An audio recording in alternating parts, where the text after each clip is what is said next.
Para pala mga boss, no? So, kuha pala tayo ng mga babalutin natin ngayong order. So, ito pala lahat ngayon. Medyo puro pa ilaw kayo. So, medyo mas marami yung mga fireworks na kuha nyo. Tapos pa ilaw. So, pakita natin tong mga available dito sa stock room natin. So, unahin natin dito sa Plapa Loaded. So, meron pa tayong available. With slow fuse yan mga boss. Sabay dito naman Atomic Witon Loaded.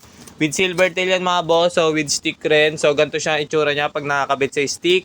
Tapos sa premium shell natin, last 2 sets na lang tayo mga boss kasi inarbor ko yung 3 sets pang PSG.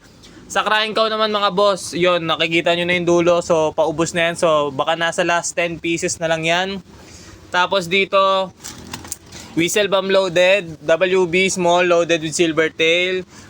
Ito yung last batch, tapos, ay hindi, ayun pala yung first batch, tapos ito yung last batch. Tapos dito sa Quitis pala natin, premium loaded, big tsaka small mga boss. Sa big, baka nasa last 10 bundle na lang tayo. Tapos sa small naman siguro nasa 13, last 13 bundle.